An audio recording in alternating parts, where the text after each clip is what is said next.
بسم الله الرحمن الرحيم. إن الحمد لله يسر موقع ميراث الأنبياء أن يقدم لكم تسجيلا لخطبة جمعة ألقاها فضيلة الشيخ الدكتور خالد بن ضحو الظفيري حفظه الله تعالى في مسجد السعيدي بالجهراء بدولة الكويت. نسأل الله سبحانه وتعالى أن ينفع بها الجميع. فإن أصدق الحديث كلام الله، وخير الهدي هدي محمد صلى الله عليه وسلم، وشر الأمور محدثاتها، وكل محدثة بدعة، وكل بدعة ضلالة، وكل ضلالة في النار. أما بعد، عباد الله، فإن من حكمة الله تعالى أن جعل الدنيا غير خالصة العنة والشقاء، ولا خالصة السعادة والهناء، فلا يزال العبد يتقلب فيها بين حالتين حتى ينتهي به الترحال إلى دار السعادة الخالصة، جعلني الله وإياكم من أهلها، أو إلى دار الشقوة الخالصة، أجارنا الله وإياكم من النيران. إن أكدار الدنيا من غموم وهموم وأحزان يصاب بها العباد على اختلاف طبقاتهم وأنواعهم من مسلم وكافر، لكن للمسلم عند نزول الهموم به ما ليس لغيره من أهل الأرض، فهو يملك من سلاح الإيمان الصادق والعلم النافع ما يواجه به مصاعب الدنيا، فلا توهن قوته، ولا تتضعضع عزيمته، ولا تحطم نفسيته، فلا يعدو أن يراها منحة في أثواب محنة لا يراها سوى نعمة ربانية، لكن جاءت بلباس المصيبة. هكذا هي المصائب وما ينتج عنها من هموم وأكدار، ومن هموم تكدر الخواطر وتعكر المزاج وتظلم الدنيا على عين صاحبها، سواء كانت مصيبة فقد عزيز، أو تراكم ديون، أو فقد مال، أو فوات أمنية، أو غير ذلك من مصائب الدنيا وأكدارها. إن سلاح المؤمن الذي يواجه به ذلك كله هو إيمانه الصادق بقضاء الله عز وجل وقدره، فيعلم أن ما أصابه لم يكن ليخطئه، وأن ما أخطأه لم يكن ليصيبه. فلم تحزن لشيء لا بد أن يقع، ولم تأسف على فائت لم يكن أبدا ليقع. ما أصاب من مصيبة في الأرض ولا في أنفسكم إلا في كتاب من قبل أن نبرأها، إن ذلك على الله يسير، لكي لا تأسوا على ما فاتكم ولا تفرحوا بما آتاكم. إن من لا يؤمن بالقدر إذا نزلت به المصيبة جن جنونه وفقد شعوره، وهجمت عليه الاضطرابات النفسية، حتى ربما أهلك نفسه. تلح عليه أسئلة الاعتراض على مجريات الأقدار، يلح عليه تأنيب النفس: لو فعلت كذا لما كان كذا، لو كان كذا لم يحصل كذا.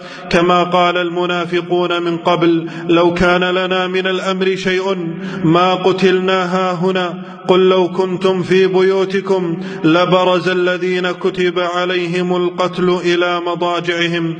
إن هذه الاعتراضات على أقدار الله إنما هي عذاب عاجل قبل العذاب الأخروي، فلا تسلكوا طريقهم ولا تتبعوا سنتهم. يا أيها الذين آمنوا لا تكونوا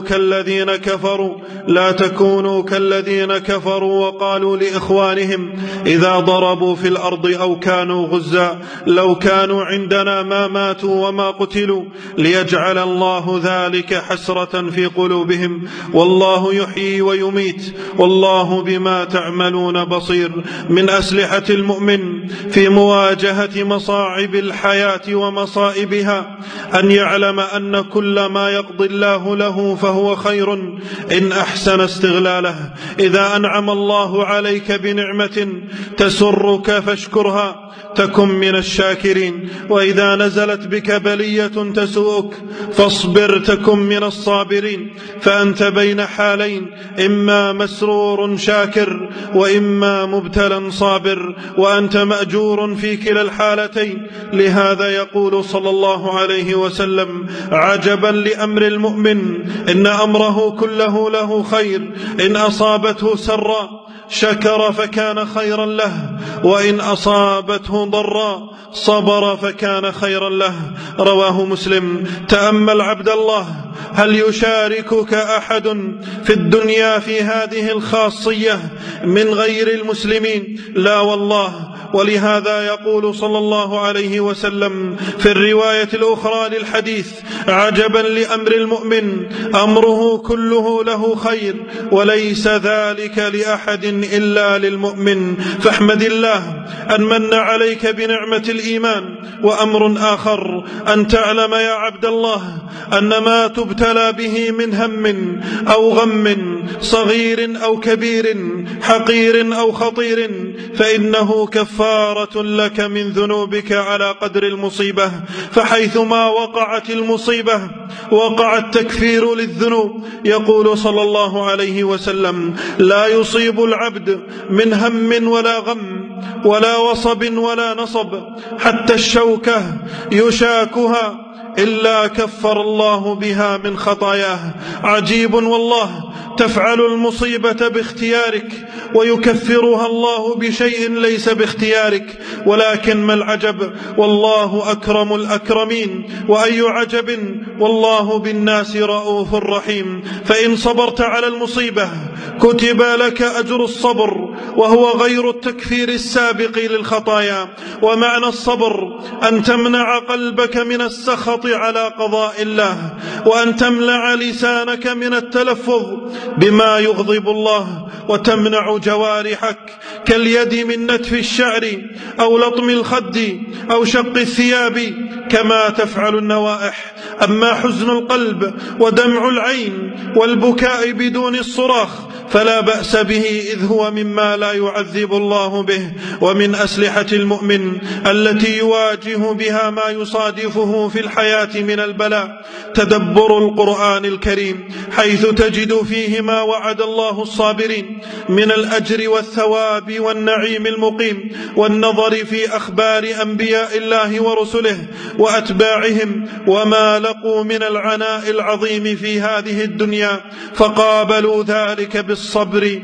انظر إلى نوح عليه السلام وهو يصارع قومه 1000 سنة إلا 50 عاما، ومن أعدائه زوجه وولده. انظر لخليل الرحمن وما لقي من العناء كاده الناس وتسلط عليه الجبابرة وطرد من أرضه وأوقدت له النار وطرح فيها، ونجاه الله من ذلك بعد صبر عظيم. انظر لموسى وما لقي من فرعون وقومه، ثم ما لقي من بعض أتباعه من بني إسرائيل، ما زال معهم في عناء حتى لحق بالرفيق الأعلى. انظر لأيوب عليه السلام وما ابتلي به من المرض الطويل وموت الأهل فصبر على ذلك كله حتى جاء الفرج. وانظر إلى خاتم الرسل وسيدهم صلى الله عليه وسلم، ولد يتيما ونشأ فقيرا وعاداه قومه وأخرجوه وفقد في سبيل الدعوة إلى الله أحب الناس إليه، وابتلاه الله بأنواع من البلاء فمات أولاده كلهم قبله إلا فاطمة، وكان يبتلى ببعض الأوجاع والإصابات التي قد تلزمه الفراش ولا يصلي بسببها إلا قاعدا، وكان يمر به الشهران ولم يوقد في بيوته نار، إنما يأكله وأزواجه الماء والتمر إلا أن يهدى إليه شيء، ومع ذلك كانوا لربهم حامدين شاكرين شاكرين وعلى ما أصابهم صابرين، فهؤلاء صفوة الخلق. أفما لك يا عبد الله أسوة أما لك في أخبارهم تخفيف وسلوة. بارك الله لي ولكم في القرآن العظيم، ونفعني وإياكم بما فيه من الآيات والذكر الحكيم. أقول ما تسمعون، وأستغفر الله العظيم لي ولكم من كل ذنب فاستغفروه، إنه هو الغفور الرحيم.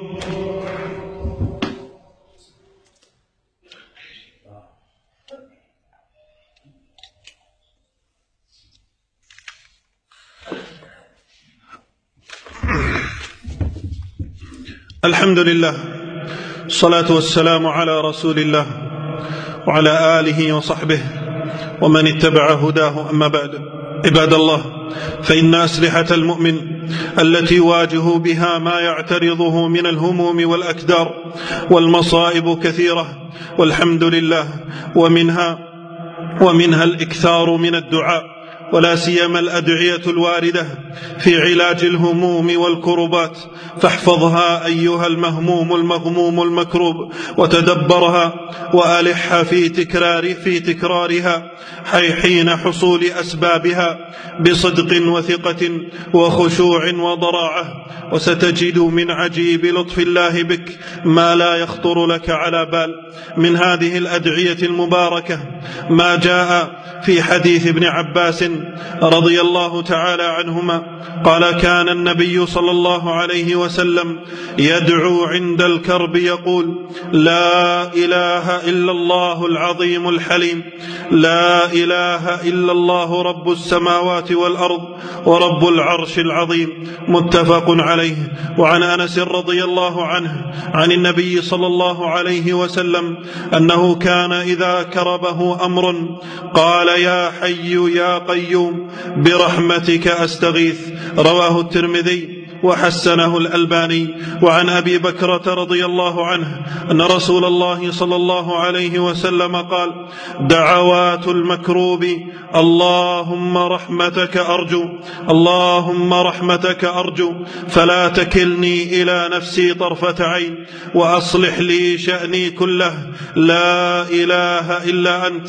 رواه أبو داود وحسنه الألباني. وعن أسماء بنت عميس رضي الله تعالى عنها قالت: قال لي رسول الله صلى الله عليه وسلم: ألا أعلمك كلمات تقولهن عند الكرب أو في الكرب؟ الله الله الله الله ربي لا أشرك به شيئا، الله الله ربي لا أشرك به شيئا. وعن سعد بن أبي وقاص رضي الله تعالى عنه عن النبي صلى الله عليه وسلم قال: دعوة ذي النون إذ دعا بها وهو في بطن الحوت: لا إله إلا أنت سبحانك إني كنت من الظالمين. لم يدع بها رجل مسلم في شيء قط إلا استجاب الله له. هذه أدعية مباركة، وإذا خرجت من قلب صادق واثق بوعد الله وعظيم الرجاء به وفيما عنده، كان لها أنفع الأثر بإذن الله. قد كان صلى الله عليه وسلم يستعيذ من الهم ومن الغم. فعن أنس رضي الله تعالى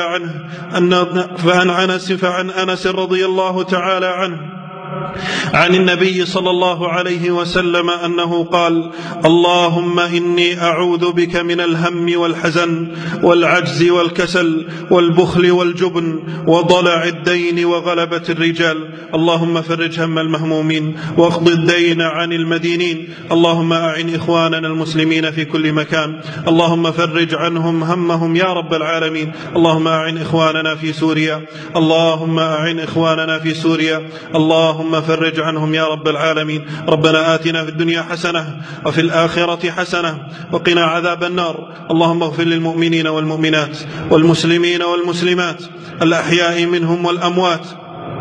وصلى الله وسلم وبارك على نبينا محمد. إلى الدروس المباشرة والمسجلة والمزيد من الصوتيات يرجى زيارة موقع ميراث الأنبياء على الرابط ميراث. بسم الله الرحمن الرحيم. إن الحمد لله يسر موقع ميراث الأنبياء ونستغفره يقدم لكم تسجيلا لخطبة جمعة ألقاها فضيلة الشيخ الدكتور خالد بن ضحوي.